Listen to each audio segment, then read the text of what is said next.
stepping back and just thinking about collaboration and what collaboration can look like, and maybe hopefully have a discussion if we can move fast enough now that we're running a little late. Okay, so just jump off, a huge number of people have been involved in this study. I want to give credit to all of those folks. As you know, studies take huge amounts of effort. In particular, my multiple PI on this first project that's still very involved in all the things that we're doing related to this work is Sarah Keetle, who is a professor at Cal Poly San Luis Obispo, and currently still involved with the work that Chad and I and others are doing. So thanks to all these people. Okay, so I will admit I gave that title so people would show up. So is sitting the new smoking? This is something that we were just talking about the other day and has been coined many years ago, that we should be thinking about sitting as we thought about smoking.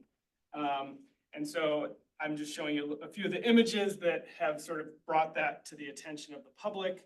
Of course, this idea of like how we have evolved from one type of creature to a very different type of creature today. These two are some of my favorite, very scary images about sitting. So this first one talks about how sitting affects how it wrecks your body. And then over here we have something that looks maybe like the Grim Reaper or something that's coming to attack you if you're in your chair. So some really scary terminology around sitting, and some really scary messages in those areas.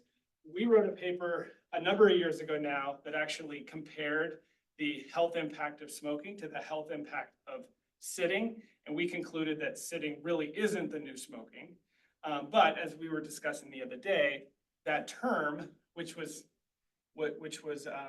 first coined by a Mayo Clinic doc named Jim Levine, that was not necessarily, probably not saying that the health effects of sitting are the same as smoking, but thinking about smoking in maybe a different way.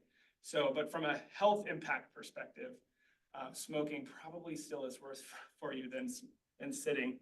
And interestingly, people who smoke tend to sit less because they have to get up for smoke breaks more often. So it's a little interesting fact. So the 2018 physical activity guidelines for Americans for physical activity added something very interesting to their guidelines that I've highlighted here. So before 2018, the guidelines were 150 minutes a week of moderate to vigorous physical activity per day, along with more strengthening exercise, that sort of thing. What's interestingly that changed in 2018 is that they added a couple small words up here that say move more and sit less. Okay, so that might not sound like a lot, but that was a big deal. That there's an acknowledgement in these guidelines that not only should you be exercising, but you should also be moving more and sitting less on top of how much time you spend exercising. So it's not just about 30 minutes a day of exercise, but we want to work in movement throughout our day. Okay, so that was a big deal. Now, notably, they didn't say in here how much more should you move, how often should you break up your sitting, those types of things. That those specifics were not included. So in 2020, the WHO, World Health Organization, also added this idea of limiting the amount of time spent sedentary and replacing with more physical activity of any intensity. So this is getting out there more and more across the world, and it's largely based on these types of evidence. Okay, so I'm going to walk you through this slide. It's a little complicated, but it really drives home the point really well. So this is a meta-analysis of over 1 million people across many studies that have looked at both physical activity levels in individuals and time spent sedentary, and looking at mortality as an outcome. And so estimates that are above 1 up here, these mean early death, greater risk for early death, right? And what we have here are this group of 4 are the highest active people, and these people down here are the lowest active people. These two groups here are doing roughly more than 150 minutes of moderate to vigorous physical activity per week. These people here are doing right about 150 minutes per week. And these people here are doing less than 150 minutes per week. Just to note, half of the US population fits into these 4 categories, okay? Even though it's broken up this way, most Americans fit here, okay? Now, within these different gradations, we have how much sitting people are doing. And so here we have people who sit very little, less than 4 hours a day, all the way up to 8 hours a day. So among the most active people, these people are doing almost like 300 minutes a week, double the recommendations. You can see that even they have a very small but increased risk of early mortality compared to those who are sitting less, those who are sitting the most. So those are the highly, highly active people. Probably don't need to worry too much if you're in this group about how much sitting you're doing.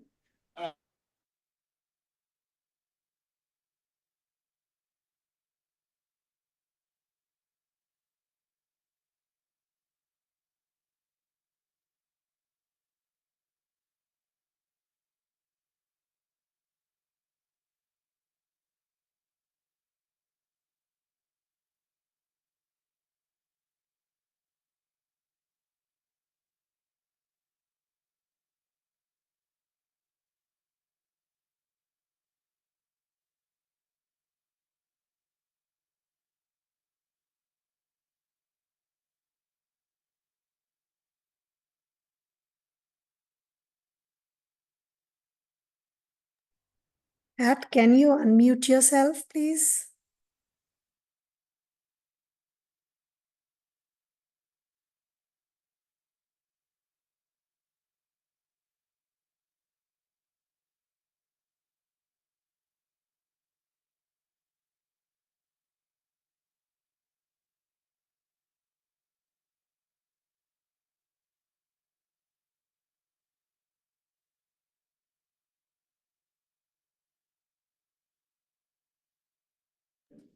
Yeah.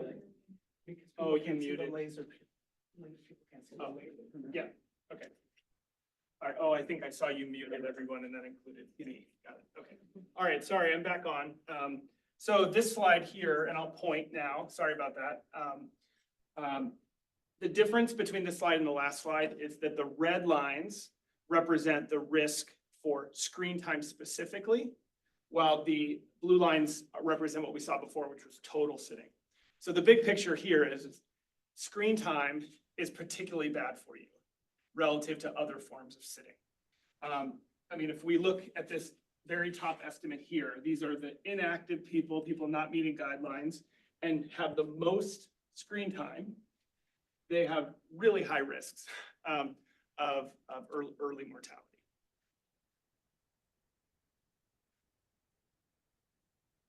Okay.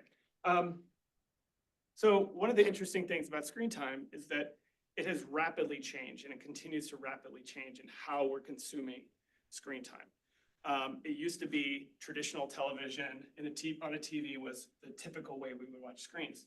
Of course, today that's becoming much, that's getting replaced with mobile phone use and other streaming activities. So you can see overall screen time, as you can see, but the 460% growth has gone way up. And that has primarily been driven by increases in mobile use. So more and more people are watching screens on their phones and on their tablets than they are on traditional television. It's made us think about how we define screen time. And so I'm going to be using a term called recreational sedentary screen time. And what I mean by that is screen time for recreational uses. So this doesn't count like at work, but what we're thinking about is streaming devices, Netflix, Hulu, traditional television, social media, and other recreational apps that one would have on their phones, as well as video games. And the sedentary part means that they're actually sedentary or not moving or seated while doing those activities. So I'll use this term SST or RSST. I just want to be clear, that's what I mean by that.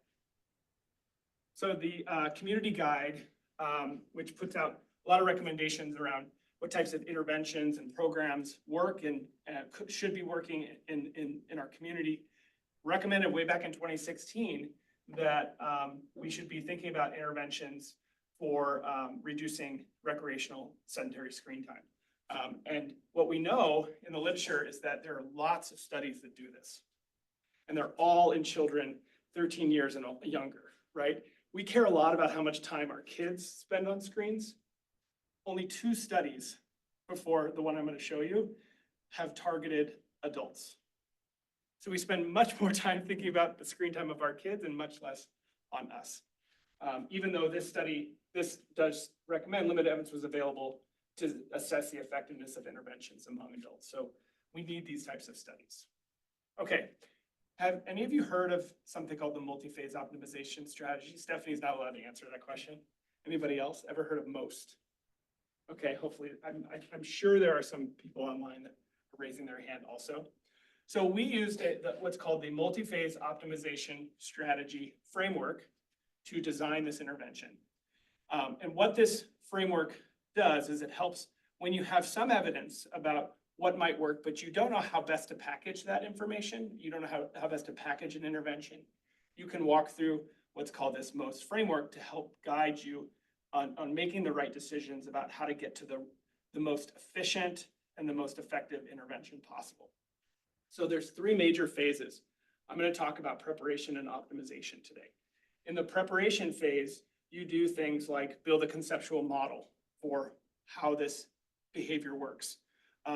You identify a set of candidate components, and what components mean here are strategies to help someone change a behavior. You identify what those set that you think might work. You conduct some pilot work, and then you identify what's called an optimization objective, which is essentially a definition of what success means in terms of making a decision. You then that's during the preparation. I'll describe that, and then you do what's called an optimization. Typically, that's some type of trial, and what the goal of this trial is not a traditional randomized control trial where you're testing one group to another. Here, you're testing different components or intervention versions in a way that will help identify what's the optimal combination. So the real expert in this and other optimization designs is in the room here, Stephanie Carpenter. But we're using this to make this choice and do this work. So I'm going to walk you through preparation and optimization. At the end of the optimization, you're faced with the choice of deciding, does my intervention work and which components work best? If you have a set of components that work best, you then move it through into an evaluation phase where you then test it in a full-scale randomized control trial. So at the end, I'll ask you guys and you can tell me whether you think we're there and ready or not. Okay, so preparation phase. These are the things that we did here. So really briefly, I'm going to skip through this given the time. The 2 studies I mentioned that have been used in adults before to reduce screen time. These are the 2 studies. So Jen Otten in 2009, many years ago, in 2009, used this thing called this Bob TV Manager and put it on people's TV boxes. And basically this device, you hook it into your TV and you can set a limit for how much time, and the TV will turn off as soon as you hit that limit. And so what Jen Otten did over 3 weeks is simply put one of these on people's TVs. When it hit 50% of what their baseline was, the TV turned off. So she wanted to know, well, what would people do if all of a sudden they couldn't watch television beyond 50% of what they normally did? So wouldn't you know it, they did reduce their TV time. By that, of course, the TV just turned off. And they increased their energy expenditure by about 120 calories per day. So they did a little bit more activity when they weren't watching television. I wouldn't really call this a behavioral study because, of course, when they hit that limit, the TV turned off and they really couldn't turn it back on. So, but it does kind of demonstrate a little bit of what we know. This other study, this study by Holly Rayner, used the same kind of box, but in this case, she didn't turn it off. She just measured it. So she would let people watch as much as they wanted to, but she could objectively measure screen time. So she didn't have to ask people how much time did you spend watching TV. She could just let them watch it. She asked them to reduce their TV time by 10 hours per week over 8 weeks. 10 hours actually equated to right around 50%, just like the Otten study. And basically through some strategies around stimulus control and planning, like encourage them to watch less TV. So they did reduce their TV time by about 2.5 to 3 hours per day, which is about 50%. And they actually lowered their weight, but they didn't increase their activity over those 8 weeks. So this one does suggest we can actually get people to spend less time on screens. But of course, the limitations of this study is they're both really small, very short duration, 3 to 8 weeks.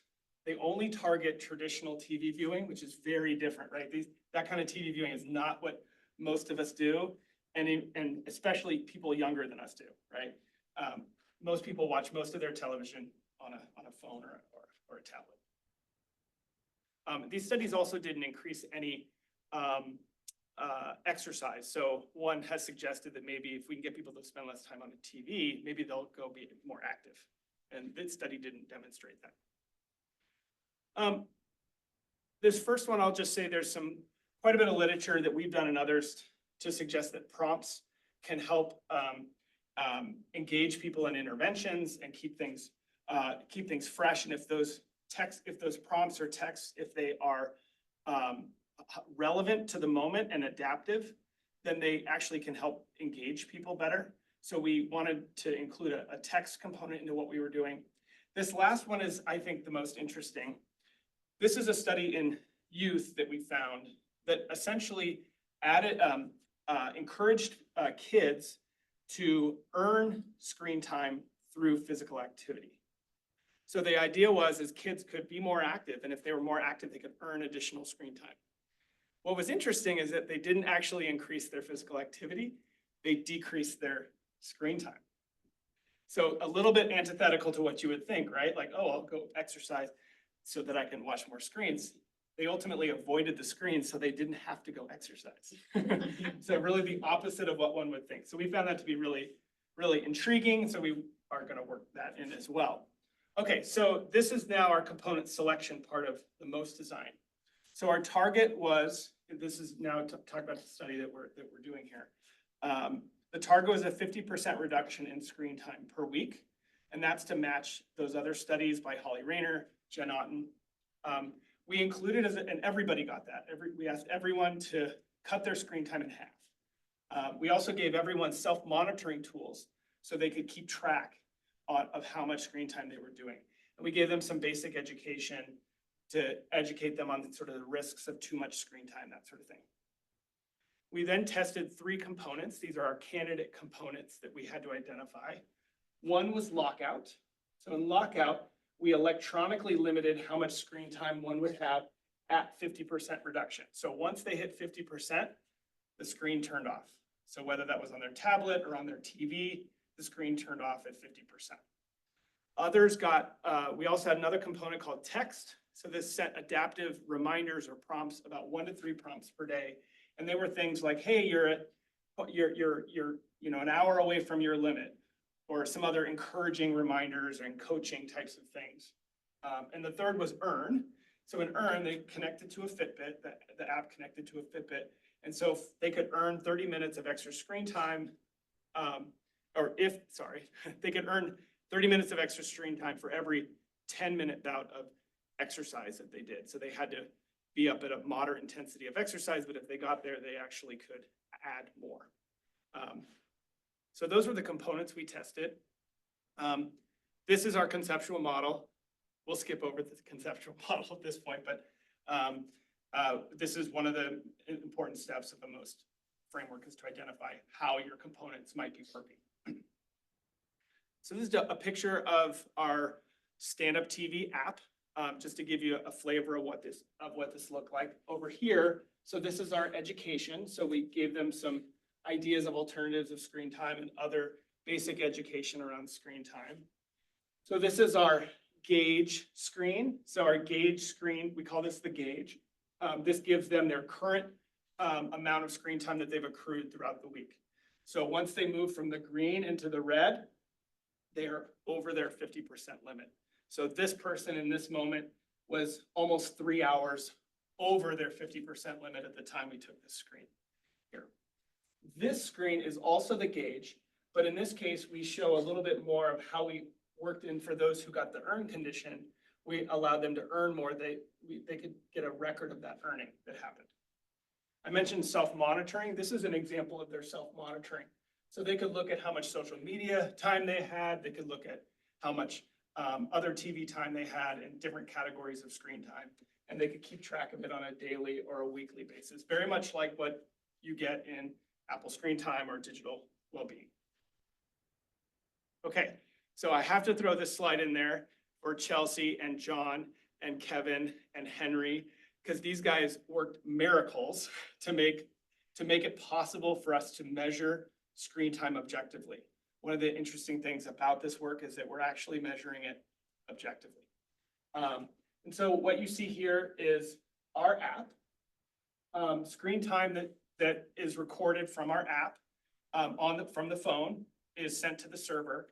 And that's how we capture screen time that happens on the phone. There's a caveat to that I'll mention in a second. We also, in every TV in their home, we gave them a smart plug that plugged into their wall, and so could measure the wattage coming off the TV, so we knew when the TV was on versus off. And through this really cool little network device, it's not a dessert, called a Raspberry Pi, we get that information, and that information gets sent up to our server. We also have data from a Fitbit that they're wearing that measures whether they're sedentary or not. So when we bring all these data into ASU server, we can say, were they watching TV and were they sedentary? And if both of those things were true, then that minute was considered a sedentary screen time minute. If it wasn't, then it wasn't screen time.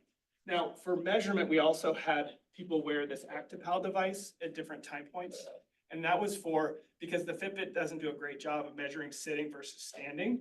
So the outcome results I'm going to show you replace the Fitbit and have data coming from that device, which is very accurate at measuring posture.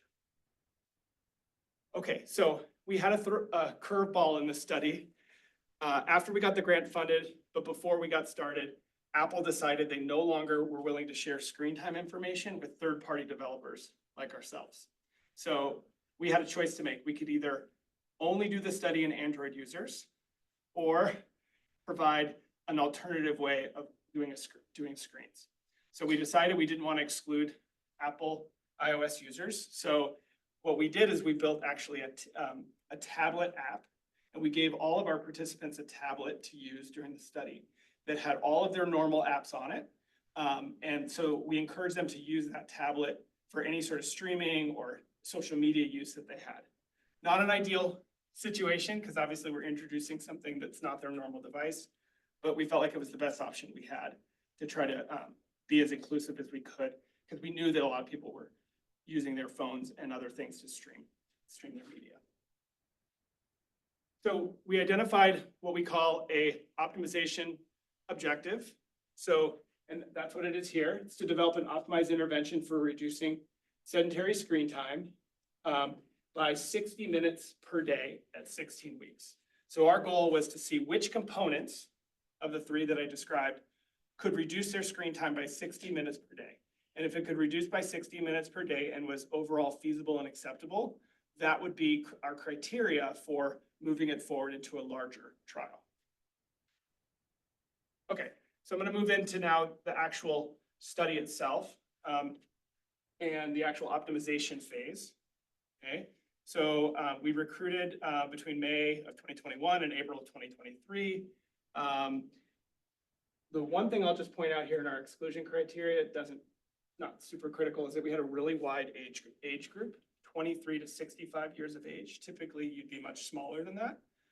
We were encouraged by our NIH reviewers to be broader. Now, why those specific ages? At the time, that represented, and I always get all my generations mixed up, but that represented, let's see, Gen Z to baby boomers at the time, possibly something like that. I don't know, but we didn't want to pick the most old, because their TV viewing patterns were very, very traditional, And we don't want to pick the younger generations because they're almost exclusively streaming on their phones.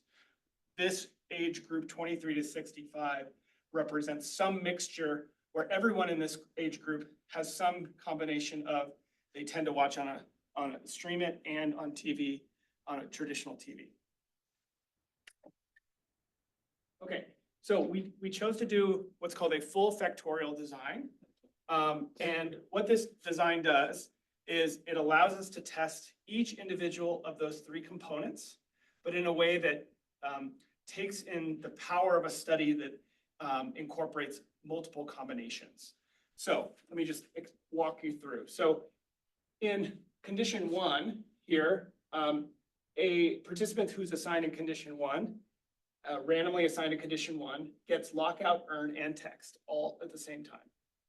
The person in condition 8 gets none of those. They don't get lockout, they don't get earn, and they don't get text, but they get all the core components. They get the self-monitoring, they get they still are asked to reduce their screen time by 50%. And the other conditions represent every other combination.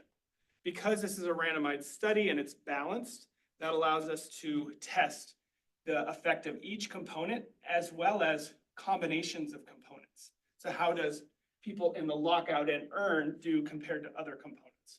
So it's a really highly efficient design in that respect, when the goal is to figure out which component or which combination of components is best. So I mentioned a little bit about what our outcomes are. It's basically, we get screen time through our automated system. We get sedentary time from the active accelerometer. We also measured other outcomes like exercise or moderate to vigorous physical activity, number of steps, and total sedentary time also. So that would be all the sedentary time that's not screen time. Our sample, we recruit 110 people, 82% female. So a lot of women volunteered to be in the study. We tried our hardest to get men. We did recruit individuals that we thought wanted to reduce their screen time. Like that was part of what we were really looking for, people who wanted to spend less time on screen. So possibly men aren't really interested in reducing their screen time. That's a possible explanation for that. A really wide age range, 20% Hispanic, and largely white. If you break it down by who got what component, we didn't really see any meaningful differences in our groups. Okay, so here's our results. This is overall. This is all 8 groups. We saw really big changes in screen time among all the groups. So overall, they reduced by 75 minutes per day. So this doesn't tell us anything about our individual components. But actually what it tells us is that the core components that, hey, you should reduce your time by 50%, and here are some ways to self-monitor that. Just that alone worked, right? So the question is, well, do some of those other components, when you add them onto that core, do they work better? We were really surprised to see that this worked so well. We didn't expect this to work as well as it did. So here are our primary results of changes. Okay, so let me just orient you here. This is reduction in screen time. That's why these numbers are negative here. We go negative. 0 here would mean that they didn't change at all. This red dotted line is our optimization criterion of 60 minutes per day. So we wanted to say, well, which of these combinations or which of these intervention versions exceeded 60 minutes per day? And you can see that all but 2 did. So text alone did not. It did reduce more than 0, but not more than 60 minutes. And text plus earn also did not. So, but the 2 best performing were when earn and lockout were together, and when earn and lockout were together and text, which is a little interesting, right? Because everything else would say, well, text didn't work at all, because text by itself didn't work.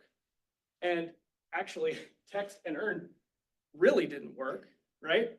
So what is it about this extra? Why is it that text did do pretty well here? Or at least it did well as part of this combination. But did it really do any better than earn and lockout alone. Maybe it's just that text didn't help, but it also didn't hurt in this situation. And that earn and lockout is good enough.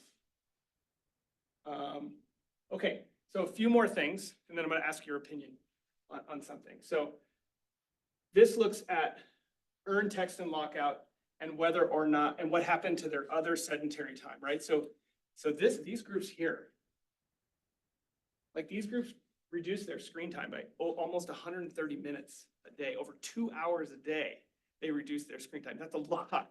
So what did people do with that extra 2 hours? Well, this would suggest they didn't really do much. In fact, those who got the lockout condition actually increased their overall sedentary time slightly, okay? But they didn't decrease their overall sedentary time. So that would suggest that they replaced it with another activity. So we actually have some other data, some self-report data to suggest they did more socializing. They spent more time talking to one another than they did when they weren't watching more television. Now, what about exercise? So we didn't tell them to exercise except in the earn condition. We didn't ask them to exercise at all. We just said reduce your screen time. So not surprising, those who got text and lockout did not change their exercise at all. Those who got earn did by about 8 minutes per day. They increased it by about 8 minutes per day, which is not nothing, but it's not a huge amount of activity. But if you add that up over the course of a week, 8 minutes a day, that's a substantial amount of activity. It's actually a decent amount of activity. But we were actually pretty gratified to see this because it just happened in the earn condition. Okay, so with those results, and I'll go back here. So now we're left with a decision. What, if we're going to move this forward to, we had a successful study. We reduced their screen time by a lot, right? What combination would you think we should go for? Should we do, what do you think we should use? Do you think we should just do earn and lockout together, or should we add the text in also? How many of you think we should keep text in?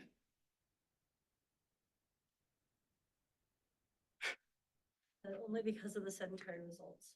Because of the sedentary results, you think we should keep text in? Oh, that's a really interesting point because I just go back because the it reduces the sedentary time. Yeah, okay. But otherwise I would say you don't want it, but because of a resource efficiency argument, but because it reduces sedentary time better than anything else. Okay, yeah, interesting.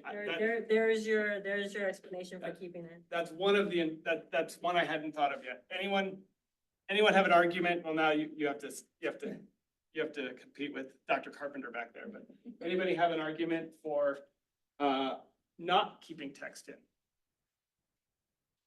I was thinking of what you had mentioned about resources and whether it takes additional. Yeah, effort. and that's what the payoff isn't great possibly, but it also in our case, because this is an app and we've already developed it, doesn't really cost us any more to add it in. So I want to show you the qualitative results, and then you can tell some of our feedback from participants, and then you can see if that changes your mind at all. I just included the feedback from the earn and lockout and the earn, lockout, and text, so you can see the difference. First of all, with text, look at our retention difference. They were retained a lot with text, a lot more than and I will say these are pretty, when you drill down to 8 different conditions, these are a relatively small number of people, so you have to keep a little grain of salt. Overall, was it helpful in reducing your screen time? Both agreed with that. Using the app at least once per day, we asked them that, and 100% of the people in the earn and lockout conditions said that, while only 72% that had the text said that. We also measured it objectively from the app, so we actually could see how many people opened the app every day. And 100% of the people in the earn and lockout did, but only 36% of the people in the earn, lockout, and text condition did. Now, there is an explanation for that. These notifications were coming to them, so they were getting some intervention without ever actually needing to go into the app, potentially. Yeah, Stephanie?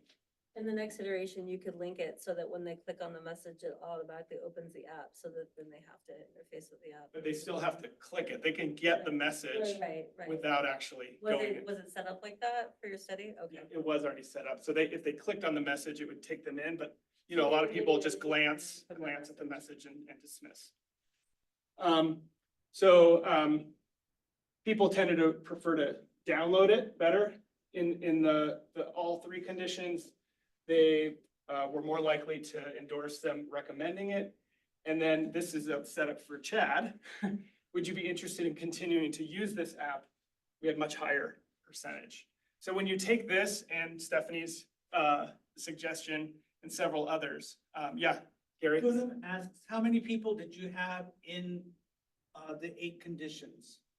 It varied by condition for these results because we only got this from people who, these were exit interviews.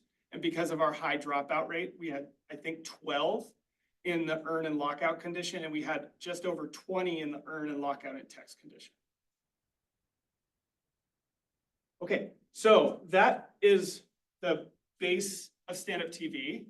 So we've then taken a new step forward with the help of Chad, and Chad's going to walk you through where we're moving towards in this iteration. Thank you, Matt. Hi, so I'm Chad Stecher, and I met Matt when I joined CHS 5 years ago, which it's wild that it's been that long, and learned about StandUPTV and was impressed by the infrastructure that you just saw. It's a pretty amazing mobile health tool that captures behavioral data in a way that no one's done before. And I was, as a behavioral researcher, very interested in that setup. So my research focuses on the maintenance of behavior change. And this was sparked by research at grad school using incentives, which are highly effective to initiating behavior change. We can basically get anybody to perform behavior if we pay them enough. But what that research has also shown is that when you stop pay, the behavior typically falls back to baseline. So a lot of that research I was doing was looking at medication adherence. And this was patients adhering to HIV medication, which highly motivating because it helps your physical health a lot. But we were seeing the same pattern that after incentives were withdrawn, adherence would fall back to baseline. So I was starting to think about what mechanisms could promote maintenance, what behavioral tools or what psychological components of decision-making can help maintain behavior change. And so me and Matt started talking about how do we maintain the reductions that StandUPTV just showed.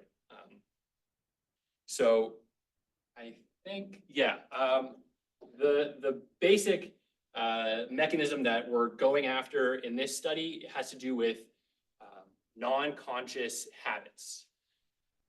And habits, is somewhat of a suitcase word. It means a lot of things to different people, but in this setting, what I'm trying to communicate is this reflexive behavior that is performed without you really realizing it in response to some stimulus. And it turns out that actually almost half of your behaviors are performed in this way. You might not be totally aware of that, but this is a psychological tool that we've all adapted to use to help us navigate life. And the basic model is that we are exposed to a cue, and over time, we learn to perform some response, some behavior that produces a reward. And so you can think about this as like brushing your teeth.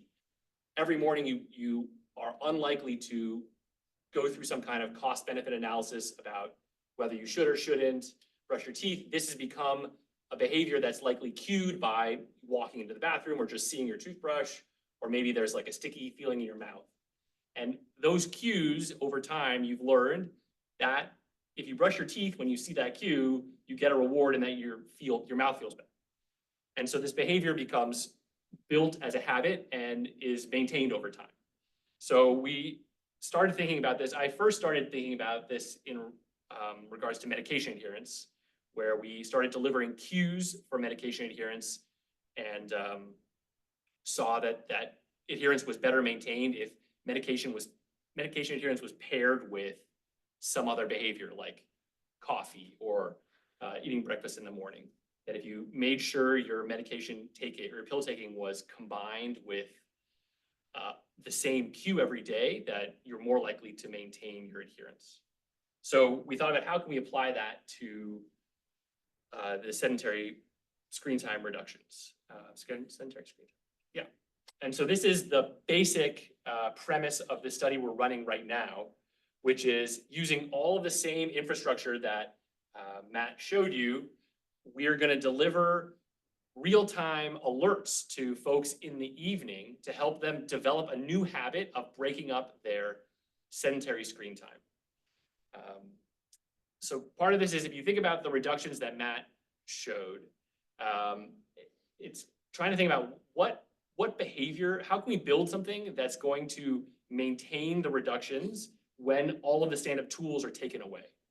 And this is where we're trying to help build a new habit that's going to replace screen time. We focus specifically on the evening because that's likely a setting that's similar every day. And so what we're doing in this study is, after we detect participants watching screen time while seated for at least 60 minutes, they get an alert that says, this is your intervention alert. So we're basically delivering a cue. The cue we're kind of manufacturing. And at the beginning of the study, we're going to have them think about what kind of behaviors can they do that are non-sedentary in response to that alert. And so we're going to have them personalize the response that says aid to your adherence. That should be stand up, a non-sedentary behavior. This is clearly an image that I took from a different study that I'm doing. But instead of adherence to HIV medication, which could be the behavior that participants choose, likely they'll choose a different non-sedentary behavior as their response to the alert. Customized. That's right, yeah. I mean, it could be. We're not gonna limit the choice of behavior. And then the reward is a combination of, we're hoping that this being a health behavior, that this is somewhat intrinsically motivating. So that if you start to feel good from getting up and breaking up your evening sedentary bout, that can be rewarding. It might take some time though for that intrinsic reward to build. And so we're actually going to also use incentives. So for the first 4 months of our study, we're delivering this alert. People are taking their HIV medication or something else, and we're going to give them a reward. And then over time, we're hoping that that reward, both the monetary reward and then also this intrinsic feeling of not sitting all evening, is going to help maintain this new habit. And then we take away the incentives, and we're going to continue to deliver the alert for another 8 months. And we're going to see how well this new non-sedentary evening habit is maintained. And we are almost at the cusp of recruiting. So in a year from now, we'll have some results to share on that front. Turns back over to Matt. Yep. I'm going to just briefly breeze through this.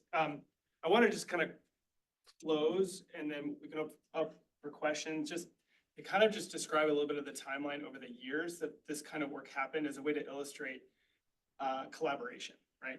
So this started, Sarah Keetle and I, over a drink at a conference back, I think it was 2017, if I got my dates right. We're having a discussion about why is screen time worse than other forms of sedentary behavior, right? Why is it that first slide I showed you, why is that true? It's all sitting, so why is that form of sitting worse than another form of sitting? So we said, well, we need to create a study so we can change screen time so we can study these things. And here we are.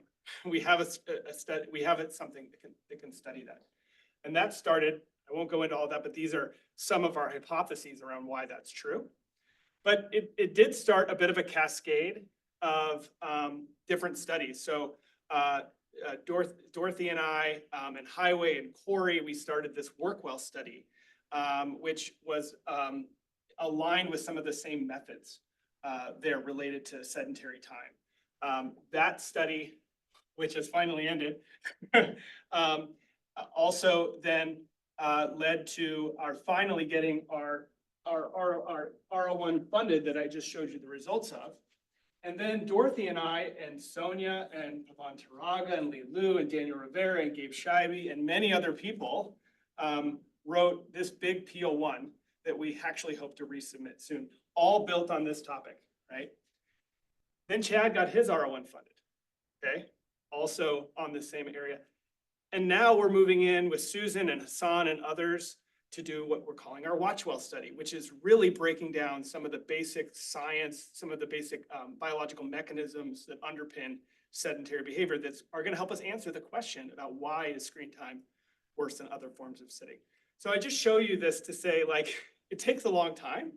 It takes a lot of people, but you really can start to form a good team that can work, that can really accomplish some really cool stuff when you start all working together. It just takes some time. So I just wanted to end there. Oh, and hey, like, what's next? And who wants to collaborate, right? So let me know. I'd love to keep collaborating on this work.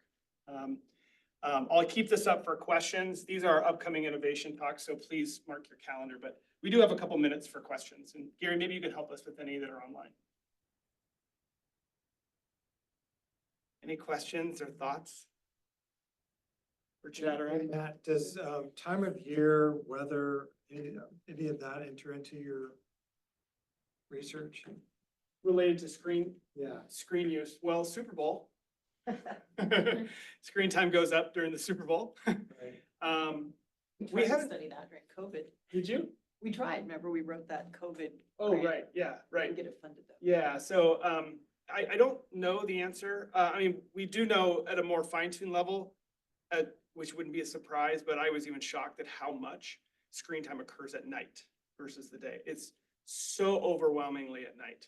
And the probability of watching screens increases to the minute you go to sleep. It just becomes more and more likely the closer you are to bedtime, which is really problematic for a number of reasons. So, yeah, Gary? Poonam asks, in kids, exposure to food marketing on social media and TV are thought to be the culprits. What are your thoughts for adults? Yeah, so it's a great point, Poonam. And definitely it's absolutely true that when we're watching television, we're much more likely to consume high-fat, high-calorie foods and greater mindless, in a very mindless way. So definitely we're eating more calories. And definitely there is some of that exposure happening in terms of being exposed to those messages.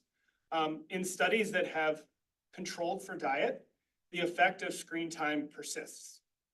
Now, that could be one of two things. It could be that we don't have really good ways of measuring diet to really fully control for it, or it could mean that that only partially explains it. You really need some experimental studies that can actually manipulate the food side of things and looking at outcomes to really understand whether that is one or one of many driving mechanisms, in my view. Yeah. Poonam asks, are you capturing what people are eating during screen time? We have some in this study that we haven't looked at, some ecological momentary assessment measures. We're doing that in a much greater way with Dorothy in our Watchwell study. And now that we have a model for reducing screen time in the StandUPTV study with that intervention, we want to do much more of that, right? Because now if we can experimentally change screen time, we can then, if we can measure diet in a very detailed way, I think we can really get to some of those answers. So we know that one of the things, because the screen time is occurring during the nighttime. We know that food consumption during the nighttime is bad for metabolic health and cancer risk. So we believe that that's a major mechanism here. It's the eating food at night, not just the quality, but just eating any food at night. And so in our interventions where we're intervening on people eating food at night, what we're hearing is that people saying, gosh, every night my husband and I sit on the couch at 10 o'clock, we have our popcorn, we have our ice cream, whatever it is. this is what we're hearing. And so just intervening on the food intake at night, we're hearing about this nighttime snacking in front of the TV on the couch. So that's one of the things. Yeah, and I mean, a great example of that is maybe we don't change their screen time at all, but we avoid that nighttime snacking that's associated with that screen time. Then, you know, how much of that risk, if not all of that risk, could we potentially mitigate? We don't know the answer to that question. And then the other thing we're looking into is exposure to blue light at night. So there's a lot of blue light that's emitted from screens, whether it's your television screen, your tablet, whatever you're watching. And blue light is going to suppress melatonin, our major sleep hormone. And so if you are not getting, especially in Phoenix in the summertime, so if you're not going outside and getting that bright light in the morning, your body may be confused at what time of day it is. So at night, if you got a screen in front of your face, your body's gonna be even more confused. What time is it? Is it morning? Is it midday? I'm not really sure. And then you turn off the television, you want to go to sleep. Now you can't really go to sleep because melatonin hasn't kicked in yet. So we're also looking into, again, permitting the screen time, but blocking the blue light, either shutting it down on the device or having our participants wearing blue light blocking goggles until they go to sleep. And all of Crazy for me. all of this was the topic of our PO1 submission. And we got feedback that they liked the idea, but they wanted some additional pilot data. And we've been working on that now, and that's part of Watchwell. So, you know, we feel like this topic is timely, for one. Like, everybody knows that there's lots of screen time happening, right? And also, it takes up so much of our day, right? That it creates opportunities for other interventions. We didn't increase moderate to vigorous physical activity that much. I think with Chad's version, we may increase it more. If people choose a replacement behavior that is more active, we can be more explicit about that. But in that combination of 2 or 3 components, we reduce screen time by over 2 hours. We didn't explicitly say what to do with that 2 hours. If we become more explicit about how to replace it with other behaviors, we could potentially have greater magnitude, broader implications, broader types of interventions. You know, if it can improve social connectedness, can you hear me? Yes, we can, Poonam. Yeah. So I was just thinking, you know, I loved the part where people were talking to each other, Yeah. right? So are you capturing any of the stress or mental health We did. outcomes? Yeah, we haven't parsed into that too much. We have some, at the time we designed the study, we weren't thinking as much about mental health. We definitely saw effects for quality of life, overall self-rated quality of life in our results. Yes, 100% in our next bigger trial, when we test the full components, mental health is going to be one of our primary outcomes, 100%, because we know of its strong link to these behaviors. But I don't have a ton of support from this particular study for that. All right. Well, thank you guys very much again for those in the room or those who are maybe in a room close by and want to run over. We're headed up to the roof for happy hour right after, so please join us. And just as a final note, mark your calendar for these up ahead. We've got stars like Matthew Scotch, new faculty, Dean Udell, and others. And if you know of anybody who you want to give this talk or you would like to give this talk yourself, let us know and we will add you to the schedule for the spring. Or even on October 31st. So thank you all very much and have a great afternoon.